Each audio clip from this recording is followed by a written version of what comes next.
Millet Marvels, changing the way world eats by Tenali Double Horse.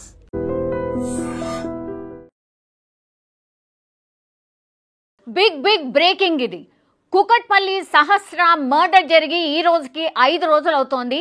ఇంకా కూడా ఎవరు నిందితుడు అనేది తేల్చలేకపోయారు పోలీసులు అని గత 5 రోజులుగా అందరూ వేచి చూస్తున్నారు. అసలు ఈ ఇన్సిడెంట్లో ఏం జరుగుంటుంది, అంత చిన్న పాపను ఎవరు చంపుంటారు అనేది అతిపెద్ద బ్రేకింగ్గా మారినటువంటి సిచ్యువేషన్లో ఇప్పుడు వచ్చినటువంటి బ్రేకింగ్ కూడా అలాంటిదే అని చెప్పొచ్చు. కేవలం మైనర్ బాలుడు, 10వ తరగతి చదువుతున్నటువంటి బాలుడు, ఆయన పేరు వచ్చేసి సాయి, 80,000 రూపాయలు దొంగతనం చేయడానికి వాళ్ళ ఇంట్లోకి చొరబడి ఒక ప్లాన్ ప్రకారం, ఆ ప్లాన్లో పూర్తిగా నేను ఏం చేయాలి, ఎట్లా ప్రొసీడ్ అవ్వాలి, ఎవరైనా అడ్డొస్తే ఏం చేయాలి అని ఒక పేపర్ మీద ప్లాన్ రాసుకొని చేసినటువంటి మర్డర్.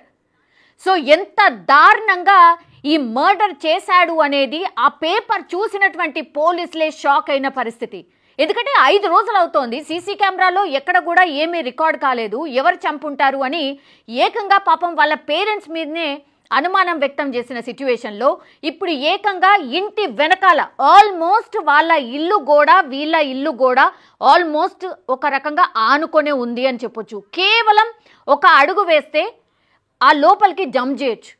సో అదే చేశాడు ఈ సాయి అనే 10వ తరగతి చదువుతున్నటువంటి బాలుడు. 80,000 రూపాయలు, మరి 10వ తరగతి బాలుడికి 80,000 రూపాయలు ఏం అవసరం వచ్చాయి? ఇంత దారుణంగా మనుషుల్ని చంపాలన్న ఆలోచన ఆ బాలుడికి ఎట్లొచ్చింది? అసలు పేరెంట్స్ ఎవరు? ఈయనకి అంటే ఎట్లా ప్లాన్ చేసుకొని ఎట్లా ఇంప్లిమెంట్ చేయాలి అనేది కూడా ఆలోచించాడు అని అంటే అసలు ఆ మైండ్ సెట్ ఏంటి సాయిది అనేది కూడా ఇప్పుడు అతిపెద్ద చర్చ. పాపం ఆ బాలిక ఒకతే ఉంటుందని తెలుసు, ఆ ఇంట్లోకి చొరబడ్డ తర్వాత ఎంతో కొంత అమౌంట్ దొరుకుతుంది అని తెలుసు.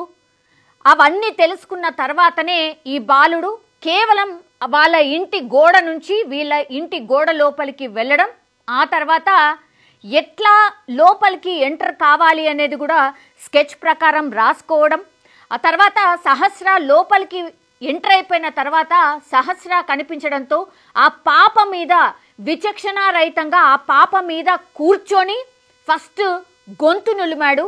తర్వాత చనిపోవట్లేదు ఆర్ ఇంకా కూడా కొట్టుకుంటుంది అన్న తర్వాత ఆయన వెంట కత్తి కూడా తెచ్చుకున్నాడు.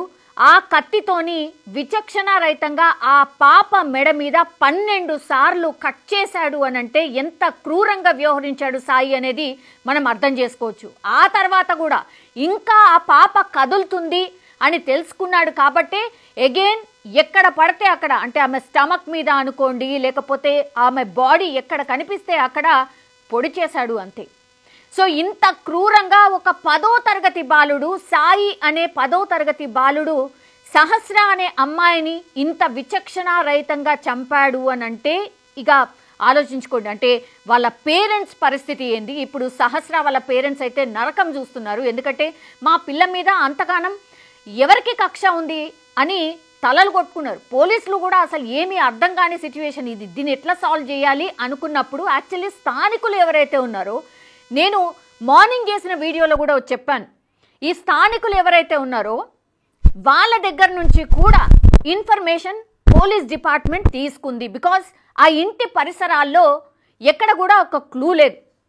దీన్ని ఎట్లా ఛేదించాలి అనుకున్నప్పుడు పక్కన ఎదురుగా ఉన్నటువంటి ఇంటి వాళ్ళు కావచ్చు, ఎవరైనా అనుమానాస్పదంగా కనిపించారా, అది ఏ ఏజ్ గ్రూప్ అన్నా కానీ ఎవరైనా కానీ.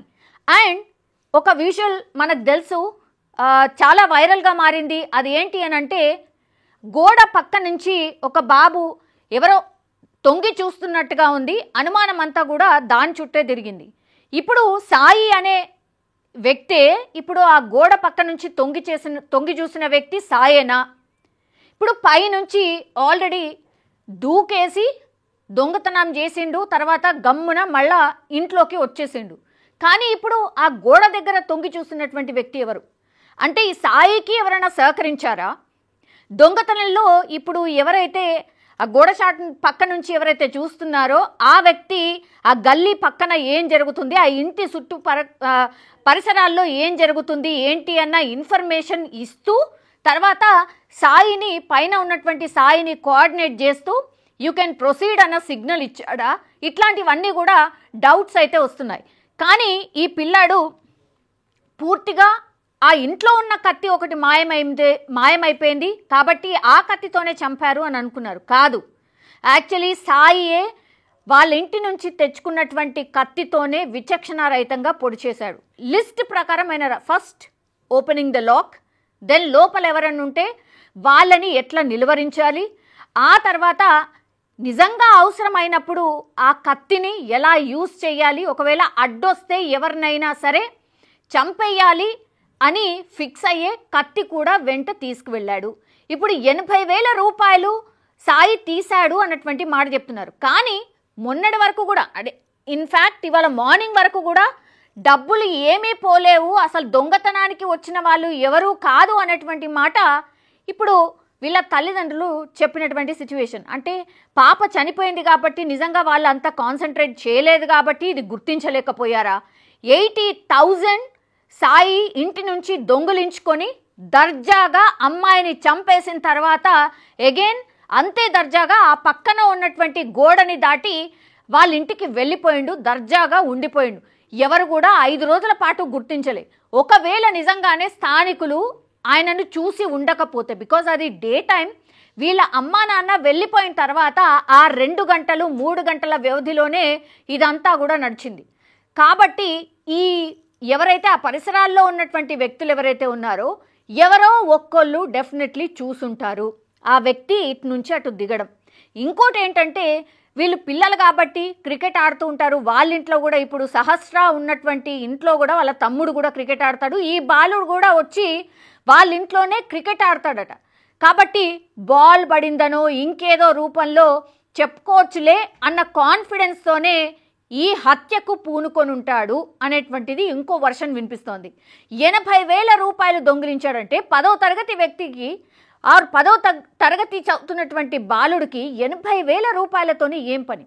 ఇప్పుడు ఈ ఇన్సిడెంట్ తర్వాత షాకింగ్ ఏంటంటే ఇప్పుడు సాయి వాళ్ళ పేరెంట్స్కి కూడా ఒక షాకింగ్ లాంటిదే. బికాజ్ వాళ్ళ కొడుకే ఇట్లా ఇంత ఘోరంగా హత్య చేస్తాడని ఎవరు ఊహించరు కదా. ఎందుకంటే 5 రోజుల నుంచి కూడా మీడియా కావచ్చు లేదంటే పోలీసులు కావచ్చు ఆ ఇంటి చుట్టూనే తిరుగుతున్నారు, ఎవిడెన్స్ కోసం వెతుకుతున్నారు. అంటే సాయి పూర్తిగా గమనిస్తూ ఉన్నాడు. ఇప్పుడు వెంట తెచ్చుకున్నటువంటి కత్తి ఎక్కడ, అండ్ ఇప్పుడు సహస్ర చదువుతున్నటువంటి స్కూల్ అండ్ సాయి చదువుతున్నటువంటి స్కూల్ ఒకటేనా? ఇప్పుడు వీళ్ళింట్లో డబ్బులు ఉన్నాయని ఎట్లా తెలుసుకున్నాడు సాయి? ఇట్లా ఇవన్నీ కూడా క్వశ్చన్స్ పూర్తి స్థాయిలో వీటికి ఆన్సర్స్ రావాల్సిన అవసరం అయితే డెఫినెట్లీ కనిపిస్తోంది. కానీ 5 రోజుల తర్వాత ఈ కేసును అయితే ఛేదించారు పోలీసులు. కానీ ఇంత దారుణంగా ఒక మైనర్ బాలుడే ఇట్లా ఒక అమ్మాయిని చంపేస్తాడు, అది కూడా 20 కత్తి పోట్లతోని చంపేస్తాడు అని కూడా ఎవరు ఊహించి ఉండరు. కానీ ఇందులో జరిగినటువంటిది ఇదే.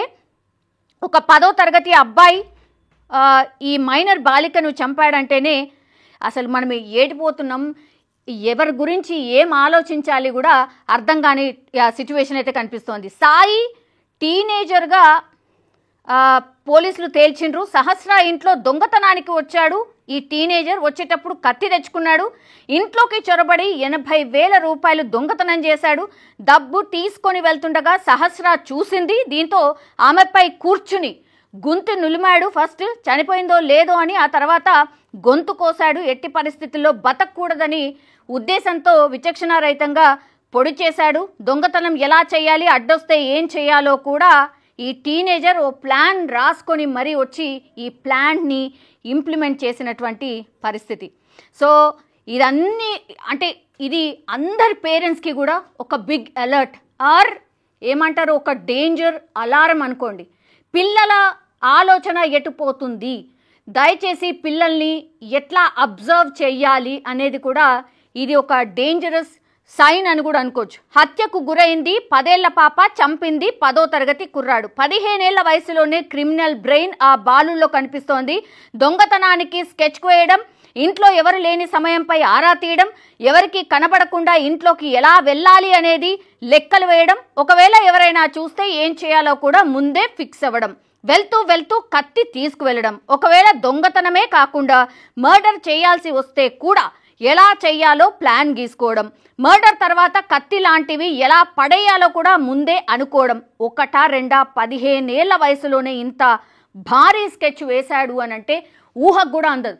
సో ఎట్టకేలకైతే కూకట్పల్లి సహస్రాకి సంబంధించిన కేసు మిస్టరీ వీడింది. కానీ ఇంత దారుణంగా ఒక మైనర్ బాలుడే మైనర్ బాలికను చంపినటువంటి ఘటన, అది కూకట్పల్లిలో ఇప్పుడు ఒక సంచలనం అయితే క్రియేట్ చేస్తున్న పరిస్థితి కనిపిస్తోంది. కానీ కేసు ఇక్కడికే ఎండ్ కాదు.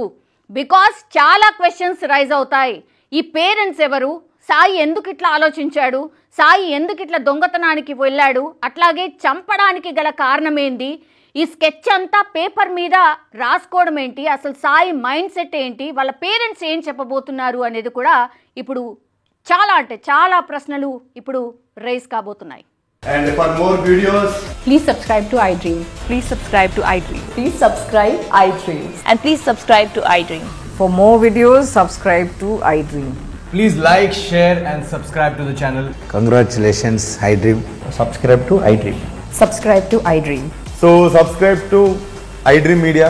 iDream ki iDream team andarki huge congratulations. Please subscribe iDream Media. Please subscribe to iDream. Subscribe iDream. Please subscribe to iDream. iDream అంటే నా కళల ఛానల్ సబ్స్క్రైబ్ చేసుకున్న నోరు తిరుగుతలేదు, మీరైతే గంట గుర్తు కొట్టండి. For more such videos, please subscribe to iDream. Subscribe to iDream. Please subscribe to iDream. Please subscribe iDream Media. Please do subscribe to iDream. Please subscribe to iDream Media. For best entertainment and information, please subscribe iDream. And don't forget to subscribe to iDream.